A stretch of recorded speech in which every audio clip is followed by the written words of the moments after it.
사랑하는 성도 여러분, 오늘도 하나님 주신 축복의 날, 하나님의 풍성한 은혜가 여러분과 함께 하게 되기를 간절히 기원합니다.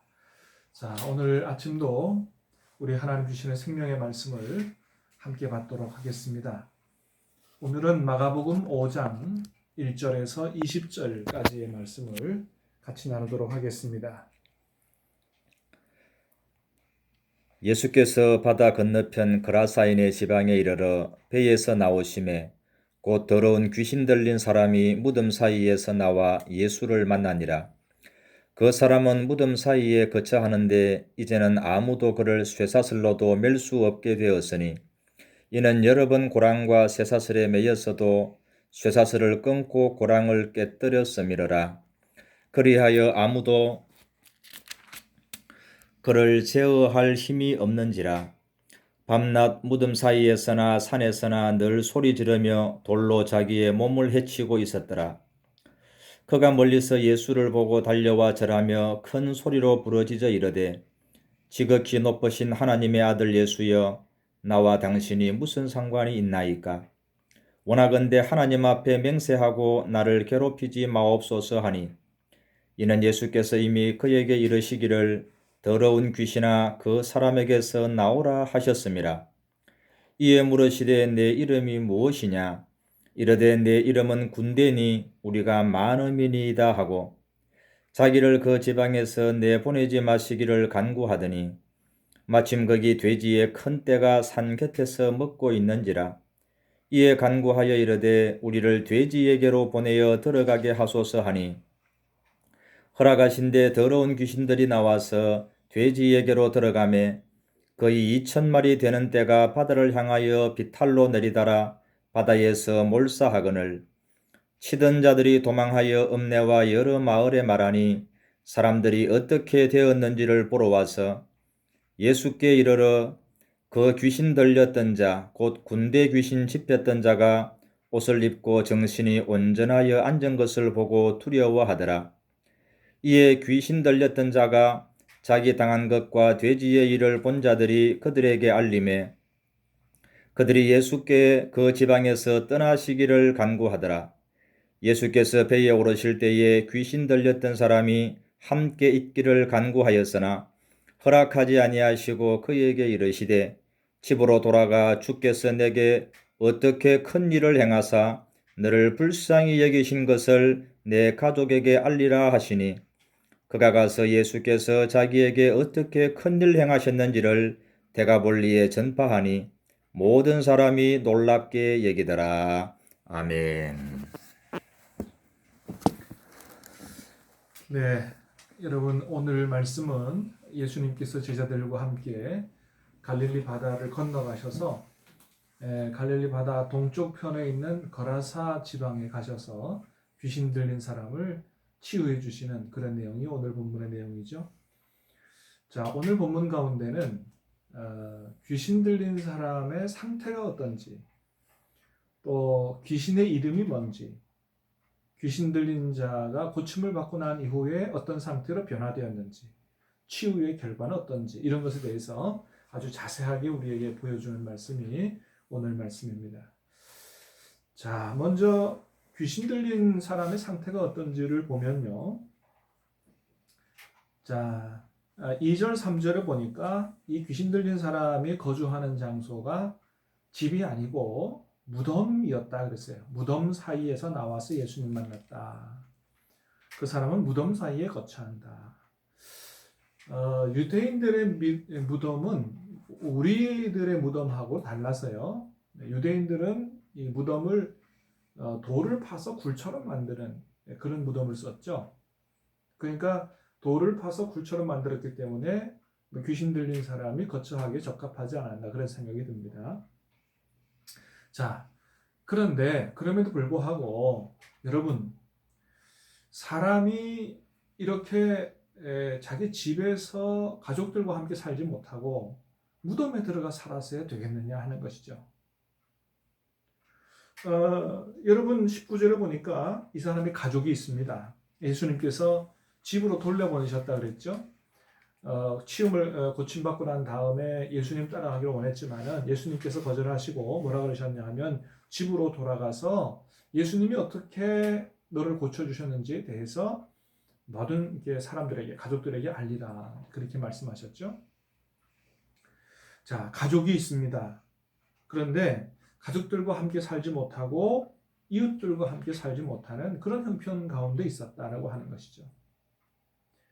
비인간화된 상태죠. 여러분, 우리는 신이 아닙니다. 우리는 하나님이 창조하신 인간이죠. 사람이죠. 여러분, 우리가 사람으로서 사람답게 산다는 건 어떤 것일까요? 하나님은 우리가 신처럼 살기를 원하지 않습니다. 또 인간 이하로 짐승처럼 살기도 원하지 않습니다. 우리는 하나님의 형상을 닮은 인간으로 사람답게 살기를 원하시는 거죠. 그럼 우리가 사람으로서 사람답게 산다는 건 어떤 걸까요? 물론 사람답게 산다는 것은 사회적으로도 기준을 가지고 얘기할 수 있습니다만은, 그러나 우리가 신앙적으로 얘기해 본다면 사람으로 산다는 것은 우리 창조주 하나님을 인정하고 그분께 경배하고 또 우리와 같이 살도록 이렇게 창조해 주신 여러 사람들과 함께 서로 사랑하고 어울려서 이렇게 함께 살아가는 것, 이게 바로 인간답게 사는 것이다 라고 얘기할 수가 있습니다. 자, 그런데 오늘 본문에 보니까 마귀는, 귀신은 이 사람으로 하여금 어떻게 살게 했습니까? 사람들과 같이 어울려 살지 못하도록, 자기 혼자서 이렇게 살아가도록 이런 상태를 이제 비인간화됐다, 이렇게 얘기할 수가 있는 것이죠. 4절에 보니까 귀신 들린 자의 힘이 막강해졌다 그랬어요. 이건 물론 사람의 힘이 아니고 그를 잡고 있는 귀신의 힘이죠. 쇠사슬도 끊어버리고 고랑도 깨뜨리고 무엇으로도 그를 제어할 힘이 없었다. 막강한 힘을 가지고 있는 것이죠. 자, 그런데 그 막강한 힘을 가지고 귀신은 어떻게 했느냐? 5절에 보니까 돌로 자기의 몸을 해치고 있었다. 그래서 이 귀신은 막강한 힘을 가지고 있음에도 불구하고 그 힘을 가지고 사람을 살리는 일에 쓰는 게 아니라 사람을 해치는 일에 쓴다 이거죠. 나중에는 수많은 돼지떼 안으로 들어가서 그 돼지떼를 비탈로 내리몰아서 바다에서 몰살시키는 굉장히 파괴적인 힘을 가지고 있는 게 바로 마귀의 귀신이죠. 여러분, 그렇습니다. 마귀와 예수님께서 어떻게 다른가를 분명히 보여주는 거죠. 여러분, 예수님은 전능하신 분입니다. 그 힘을 어떻게 사용하십니까? 당신을 위해 사용하는 거 아니고 사람을 살리고 세우는 일에 주님은 그 힘을 사용하신 것을 우리가 볼 수 있습니다. 마귀는 그 힘을 가지고 사람을 죽이는 일에 쓰고 있는 걸 보게 되죠. 여러분, 하나님께서 우리에게 여러 가지 힘들을 주셨어요. 능력들을 주셨습니다. 여러분, 우리는 그 힘을 가지고 어떻게 사용하고 있습니까? 하나님께 영광을 돌리고 또 다른 사람을 살리고 세우는 일에 쓰고 있습니까? 아니면 나와 다른 사람을 해치는 일에, 해하는 일에 그 힘과 능력을 사용하고 있는지를 우리가 다 돌이켜볼 필요가 있다.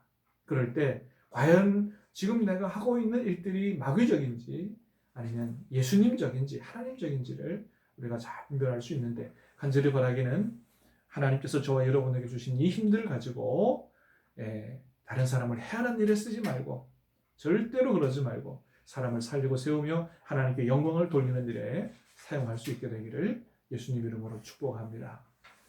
두 번째는 그래서 이제 예수님께서 귀신을 쫓아내 주셔서 이 사람이 온전하게 됐는데 치유의 결과가 회복이 된 거죠. 인간성이 회복이 된 거죠. 자, 이 지방 사람들의 반응입니다.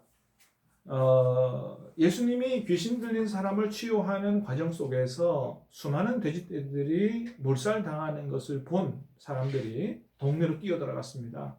많은 사람들에게 자기들이 본 것을 다 얘기했어요. 동네 사람들이 도대체 이게 어떻게 된 일인지 알고 싶어서 예수님이 계신 곳으로 다 달려나왔습니다. 와서 봤더니 귀신 들린 사람이 온전해져서 앉아있는 것을 보고 또 돼지떼들은 다 이제 죽게 된 것을 보게 된 것이죠. 자, 그런데 그 광경을 본 사람들이 예수님께 뭐라고 얘기합니까? 세상에 예수님은 정말 위대하십니다. 하나님께 영광을 돌리고 이렇게 하는 게 아니고 17절에 보니까 자기들 지방에서 떠나달라고 요청했다라고 하는 것이죠. 여러분, 이 사람들은 사람보다도 물질을 더 귀하게 여기는 사람들인 거죠.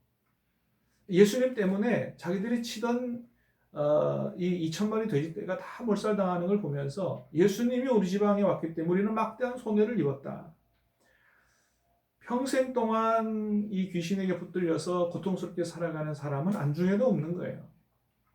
사람보다도 자기들의 손해에 더 관심을 가지는 사람들이었다는 것이죠. 여러분, 우리는 여기서 하나님의 나라와 세상 나라가 어떻게 다른가 그 차이를 보게 됩니다. 여러분, 예수님이 가져오신 하나님의 나라는 어떤 나라입니까?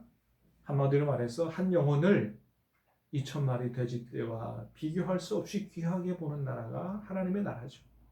아니, 천하보다도 귀하게 영혼의 가치를 보는 나라가 하나님의 나라입니다. 그러나 세상 나라는 어떤 나라예요? 한 영혼보다 돼지떼가 훨씬 더 귀하다라고 보는 게 세상 나라인 것이죠. 여러분, 우리는 지금 어떤 나라에 살고 있는지요? 여러분, 우리가 예수님 때문에 때로 물질적인 손해도 볼 수 있을 것입니다. 그러나 예수님께서 천국은 하나님의 나라는 어떤 곳이라고 말씀해 주셨습니까? 내가 가진 재산을 다 팔아서라도 반드시 사야 할 나라가 하나님의 나라다. 밭에 감추인 보화를 통해서, 보화 비유를 통해서 말씀해 주셨죠. 이 세상에서 아무리 큰 부자로 살아도 천국을 소유하지 못한 사람이 된다면 결과적으로는 불행한 사람이고 불쌍한 사람이 될 수밖에 없는 것이죠. 사랑하는 여러분, 간절히 바라기는 절대로 물질 때문에, 물질적인 손해 때문에 예수님을 믿음을 잃지 않게 되기를 간절히 바랍니다. 여러분, 예수님은 저와 여러분을 구원하기 위해서, 저와 여러분을 영원히 살리시기 위해서 하늘 영광 보좌를 버리시고 이 땅까지 오셔서 십자가에서 목숨까지 내어주셨다라고 하는 사실을 이 사순절에 꼭 기억할 수 있게 되기를 바랍니다. 우리도 예수님이 당신의 목숨보다 우리를 귀하게 여긴 것처럼 우리도 그 무엇보다도 예수님을 더 귀하게 여기고 예수님을 사랑하며 사는 진정한 하나님 나라 백성, 신앙교회 성도님들 다 되시기를 예수님 이름으로 축복합니다. 기도하겠습니다. 은혜로우신 하나님, 이 사순절에 하나님께서 우리를 얼마나 사랑하셨는지 다시 한번 깊이 생각할 수 있도록 은혜를 주시오니 감사합니다. 우리를 영원히 살리시기 위해서 하늘 영광 보좌 버리시고 이 땅에 오셔서 십자가까지 지신 그 주님의 놀라운 은혜와 사랑을 찬양합니다.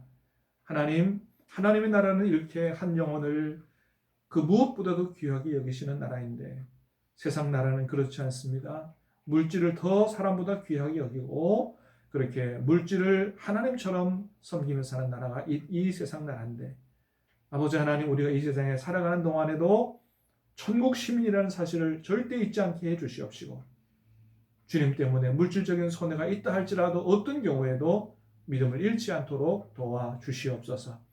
물질보다 세상적 가치보다 하나님의 영광을 믿음을 더 귀히 여기고 천국 시민으로 살아갈 수 있도록 복을 내려 주시옵소서.